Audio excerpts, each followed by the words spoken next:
Thank you for the introduction to our rehab session. We will discuss common complications and ideas for rehabilitation for distal radius fractures, both those managed in a cast and those following open reduction internal fixation with earlier movement. We'll start with a poll question, asking the three most common complications that you see following distal radius fractures. Thank you, Emma.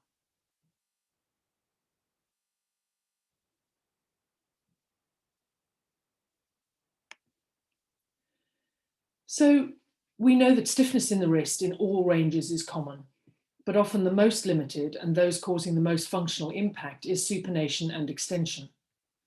Reduced range of motion in the fingers and thumb often relates to the cast blocking the MCP joints, and also to how soon the therapist can start the exercises. Post-ORIF, tethering of tendons in the scar may reduce tendon glide. Pain may be ongoing for many months, and function with a weaker grip is shown to often take up to a year to gain best results. Swelling in the early stages increases pain and reduces range, and needs to be managed intensively and early.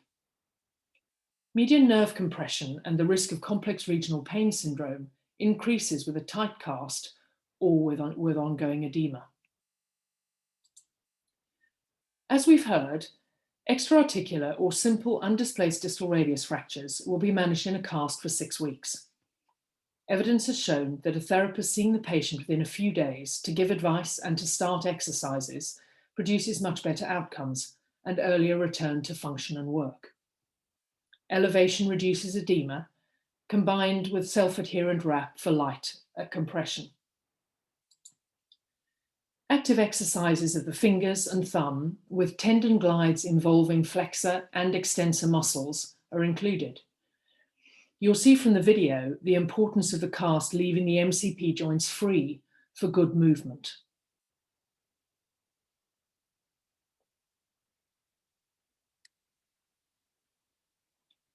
A flat fist and a fully rolled up fist works the finger flexors and intrinsic muscles separately and then together. In particular, ab and adduction of the fingers will aid lymphatic drainage and reduce edema.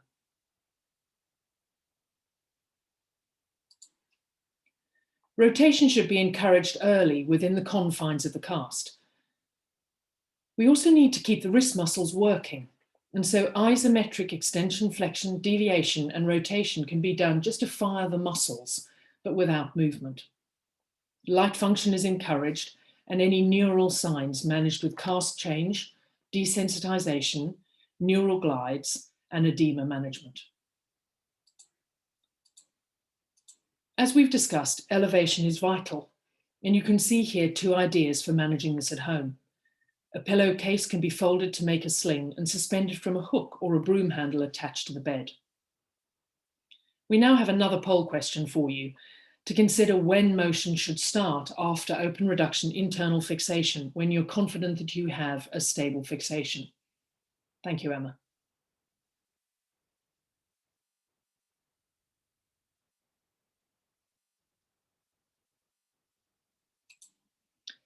This case is of a 27-year-old gentleman who was hit by a car last week and knocked off his bike, sustaining an intra-articular, multi-fragmented distal radius fracture.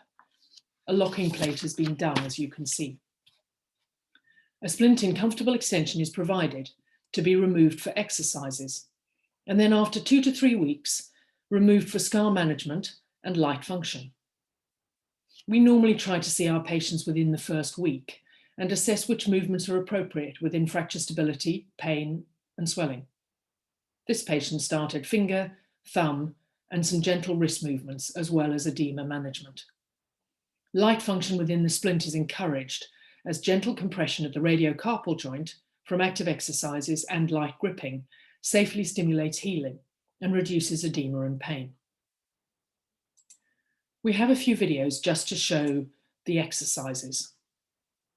You can see that his hand is in elevation to help pump out the swelling. The therapist is showing him the movement so that he understands well what he's trying to do, and then correcting him to ensure that he will do good quality exercises at home. Finger extension, a fist, flexor digitorum profundus, hook, and flexor digitorum superficialis, flat fist, glides are done. He is just aiming for the best pain-free range that he can do today.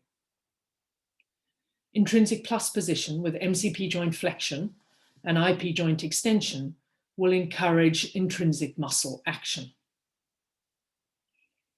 Finger and thumb range of motion are the most important movements to be encouraged in this first session. Thumb extension and flexion will be very limited due to the proximity to the plate of the long thumb flexor in his case, or an extensor for a dorsal plate. Isolated IP joint flexion and extension is encouraged, as well as composite thumb movements. Abduction, adduction, and opposition is also attempted. The wrist is maintained in neutral throughout.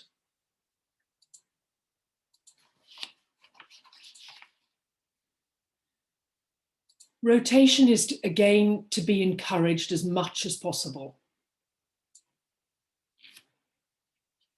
and should ideally be done with the elbow at 90 degrees tucked into his side to make sure that the proximal and the distal radioulnar joints are used. Again, you can see how limited his supination is at this stage. You can later on do rotation with the elbow fully flexed, and the rotation is then maximized at the distal radioulnar joint with pronator quadratus action. He will also complete very gentle flexion, extension, and deviation movements, depending on his pain and swelling. These movements may well be left for many patients until 2 to 3 weeks post-operatively.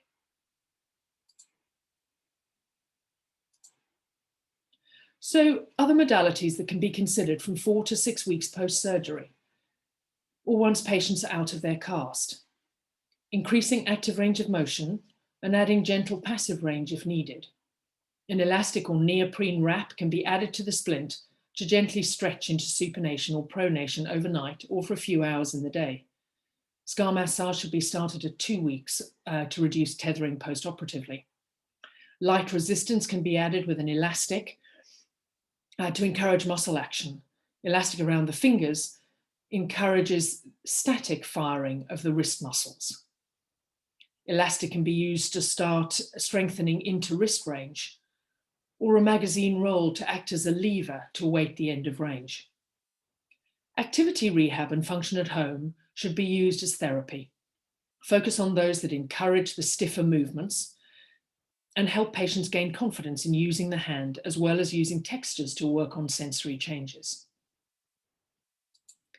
We now have a case that Daston from Queen Elizabeth Hospital in Blantyre has sent. This is a 56-year-old lady who is now 10 weeks following open reduction internal fixation with the volar plate for a comminuted distal radius fracture. Daston assessed her in the session to have intact sensation, minimal pain and edema, reduced range of motion, and very reduced grip strength with only 2 kilograms on the affected side. We'll now join them for the treatment session. My name is Daston, Nyondo, physiotherapist at Queen Elizabeth Central Hospital. So we'll do a number of exercises, and one of it will be to improve range of motion on the wrist joint, as well as to improve range of motion of all the other joints on the hand. At the same time, we'll be able to relieve pain. So am I doing the joint? So 1, 2, 3, 4, 5, 6, 7, 8, 9, 10. Good. Kwambi. So as you can see, this one goes into full range, while this one is quite limited on the wrist joint into flexion. Then kuntunda. Good. 1, 2, tizibwera pakati. Tiambe ku 3. Then 4, kwambi. 5, good. 6, 6, 7, 8, last 9, last one, 10. That's the all right, so the next exercise will be the tendon glides, and then I would advise you to change the language on 1. So change to Ongole, 2, 3, 10, 4, 10, 5, 10, 6, 10, 7, 10, 8, 10, 9, 10. Good. So, so 1, 10, 2, good. 3, let's go. 4, let's go. 5, let's go. 6, let's go. 7, let's go. 8, let's go. 9, Omariza, 10. So the next exercise is to do extension and flexion of the wrist. Let's go. 1,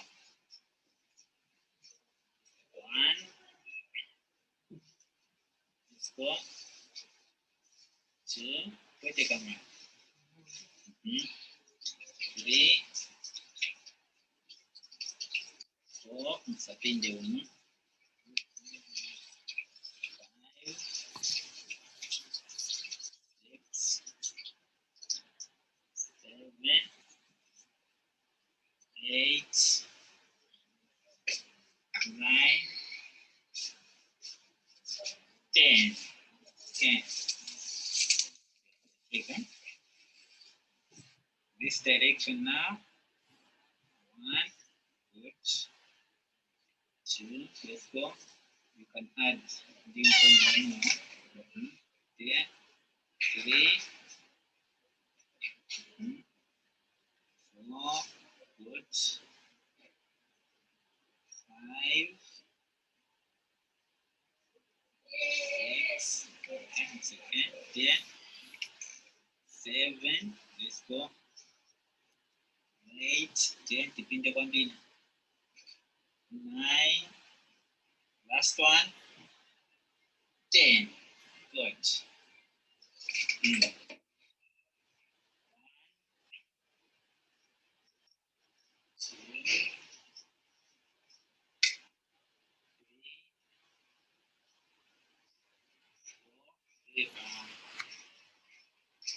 5, 6, 7, 8, 9, 10. Good. You take that. 10, ukazike nama. 10. Good. 1. 10. Wait, kapena bagama. Just here. Okay. So the patient reports that there is pain at this point with finger. Yeah. Yeah. Okay. Okay, that's fine. Dipume. Tigwirano iji. Sunke kwambiri mkono. Funa tiambe kukweza mwamba. Good. Sisani. 1. Sisanyamura aba. 2. Let's go. 3. 4. 5. Sanyamure hapa. 10, 5, 6, 7, let's go, 8, 9, 10. 1, 2, 3, 4, 5. That's fine. 10, 7, 8, 9, 10. Good. So now, good. 1, 2, let's go. 3, 4, good. 5, 6, 7, good. 8, so I'm going to classify 10. 10. Ah, that's fine. Good. Now, so no pain with pronation and supination. 10. Okay. 10. So 10. Basisika? Satsige. 10. 1, 2, 3, 4, 5, 6, 7, 8, 9. How many is that? 10. Good. 10. Good. 10. Good. 10. Good. 10. Good. Okay, so then it is. My name is. An excellent session from Daston, lots of ideas. Thank you very much. As we know, rotation with grip or function is often a real problem, but is very important to be able to do daily function. In the later stages, you can use a pipe with water in it, which displaces at the end of range and adds a really good stretch as well as muscle strengthening, you can see here. You can also roll a ball on a tray, on a plate or a racket to gain fine control at the end of range. And another idea is a towel wrapped around the forearm, allowing an assisted stretch into supination or pronation to gain an end of range. So continue to work really hard with your rotation. So a few final ideas to gain best outcomes. Joint mobilizations with accessory motion are particularly effective at the distal radioulnar joint and the radiocarpal joint. Contrast hot and cold water baths help stiffness, pain, and edema. Use water bottles or balls on the wall for proprioception, for early weight bearing, and for upper limb movements. For strengthening, use strong pinch, weights as we've seen in Daston's session, return to gym or just increase the functional activities. So our final take-home messages are to start therapy early, balance mobility with stability. Even if the wrist is immobilized, prioritize finger and thumb range of motion and rotation for an earlier return to function. Advise the patients that they're likely to have some stiffness at the end of range and a weaker grip, but this often doesn't impact a great deal on their function. So my thanks very much to the therapy team, to Talumba, Daston and Meryl, and to all of you for listening today.